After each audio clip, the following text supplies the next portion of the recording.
You do solemnly swear the testimony you're about to give in this action shall be the truth, the whole truth, and nothing but the truth, so help you God. Yes. Please be seated.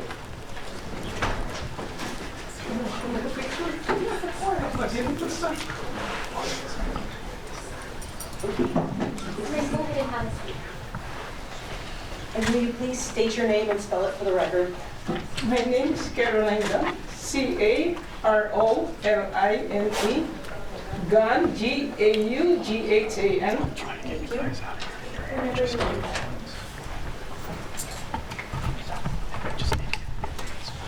Good morning, Judge Booth, officer of the court, family, friends, and Mark friends. However you feel most comfortable. I'm Caroline Gaughan, mother of the victim Mark Gaughan, my one and only child.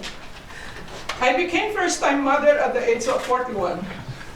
When Mark was born, me and my late husband Mike were thrilled, and the rest of the family and friends were so happy too for us. As parents, we want the best for our kids. Mark grew up going to church and believes in God. We taught him to be family-oriented. He loved and enjoyed our visit to our family in the Philippines and also his dad's family. Mark had a beautiful heart, very loving, caring, kind, thoughtful, very friendly, funny, and outgoing. He's an amazing kid. Mark expressed his love to me in so many different ways. He always remembered to give me gifts and surprises on my birthdays, Christmas, Mother's Day, even no occasion at all. We always say good morning, good night, how was your day, I love you with big hugs. We do that every day, even on texts and phone calls. Since his dad passing, we had a motto of, we will stick together through thick and thin, and also me and you against the world, assuring that we will always support, respect, and love each other. We don't have family here in US, only the two of us. Mark even promised me that he will take care of me on my old days. Mark became the center of my life, my world, my everything. I tried to be mom and dad to him because I knew he was hurting in losing his dad. Mark is my baby that I love more than myself. I don't mind taking care of him even when he became a young adult. I pack his lunch every day, going to work, and make sure he has all his needs. I tried my best to guide and mold him to be a good person and be successful in life. I suggested that he go to school. He was able to finish phlebotomy course, but he preferred to work at the Nevada Distilling Company and doing professional modeling on the side. He learned to save and budget his own money. Mark had a lot of plans and dreams in life, like joining the military in the future and be a pilot too. He is a hard-working young adult, and I don't see any hindrance in fulfilling his plans and dreams. I have also a vision and a great plan for his success. That's why I work hard so I can provide to him if he will need help. And even when I'm already gone, I'm still thinking of him. He will have all my assets, my hard work. Even I wanted the best for him. He had his own life, desires, and choices. Mark, most of his choices were good that I supported. Some I did not agree. Like I did not agree on him getting a license to carry, CCW. Even I know at the young age, he was already trained to handle a gun with safety by his dad, a retired army. They go hunting together. He proved to me how responsible he was, and my worry was lessened.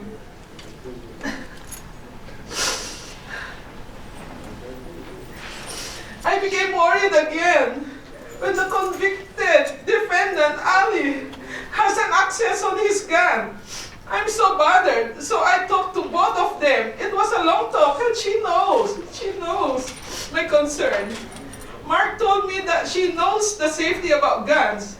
I tried to convince Mark to stop carrying that gun around her, but Mark trusted her.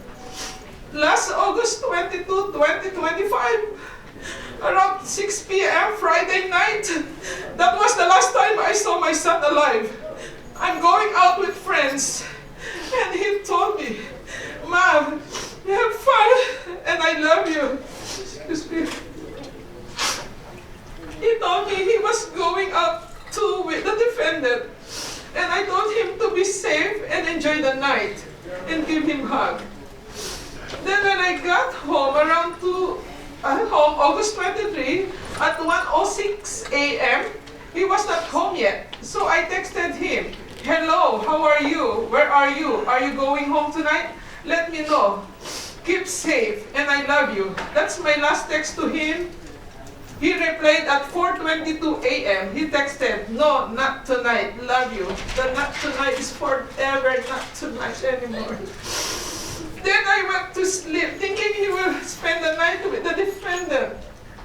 After his text at 4:32 a.m., Mark, my only son, will be shot, murdered, killed by the defendant at 5:04, time of death of my precious son. 42 minutes after his last text to me, he will be forever gone. At 11:31 a.m., April 23, I got a recorded voice message saying, "This is Alex from Clark County Coroner's Office, calling to speak with the mother of Mark." Upon hearing the coroner's office and Mark's name, I was stunned.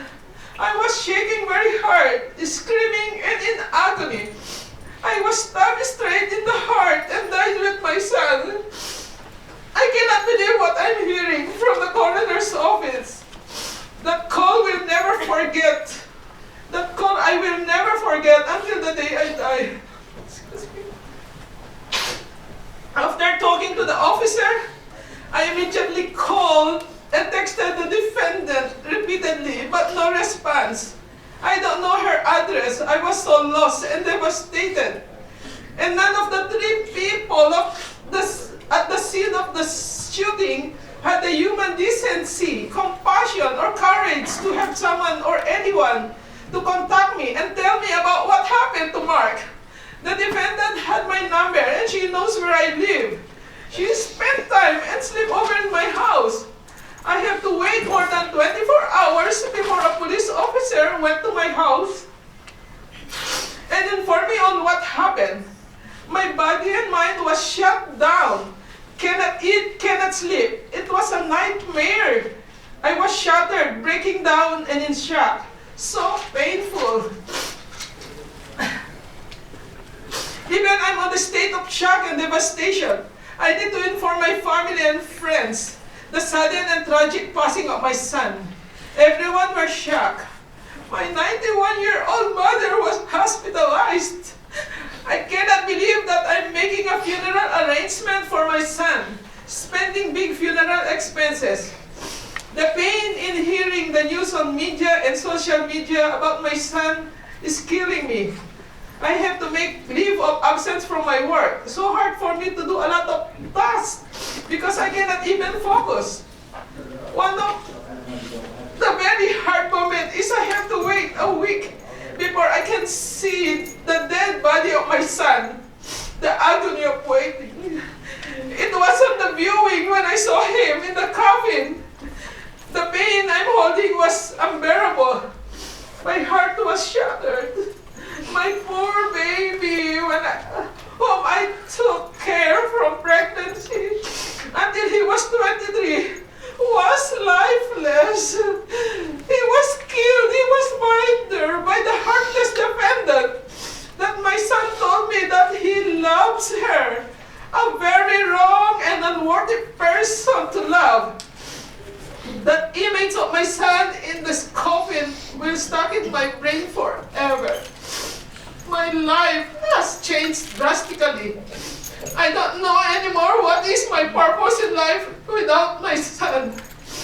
I cannot escape the tragic death of my son even I spent 5 months in the Philippines. I will never see the bright future of my son.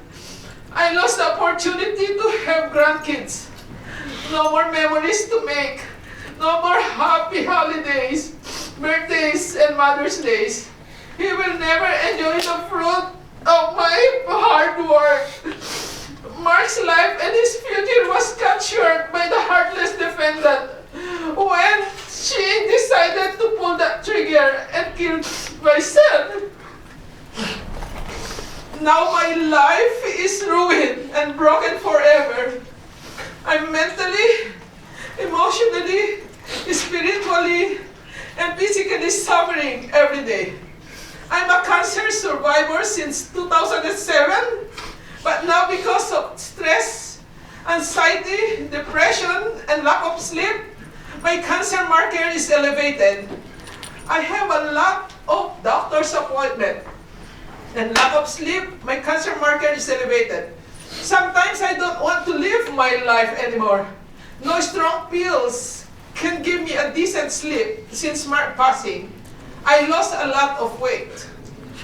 I will forever miss my son, his hugs, the sound of his voice, his beautiful smile, his thoughtfulness, his love and care. Too many to mention that are in my heart right now. I miss my old self too. The happy Caroline that was full of life is now gone. The severity of the damage on untimely death of my son is so huge and painful. Wherever I go, whatever I do, I cannot escape the tragic death of my son. 24/7, every hours, every minute, every seconds, the passing of my son is always in my mind. My heart and mind keep thinking about him. I'm dying multiple times a day. Staying in my empty house is unbearable. I keep on breaking down. I hope this court will give justice to my son, Mark, and to me too, and also to all who love and care for Mark, who are deeply affected by untimely and gruesome death of Mark. We don't deserve to suffer every day on what the defendant did to my precious son. The defendant, Allysandra Blea, should pay the maximum penalty for the consequences of what she have done to Mark. She is a danger to the society. She will continue to live her life after sentencing. But me, I will live with a life sentence of grief, of trauma, depression, stress, anxiety, brokenness, a nightmare I cannot escape until the day I die. My son will be forever 23. Mark, I'm praying justice will be served for you. Lastly, I request everyone, especially the defendant, not to talk anything about my son, especially the false accusation. He is not here anymore to defend himself. Give him peace, respect. Mark, I love you and I will miss you so much. From a grieving mom forever. My life is not easy anymore. Simple conversation of people around me about their family, their kids, their grandkids. This is so painful. I don't have any more life. I'm just breathing, but no life. I hope this will give justice. Thank you.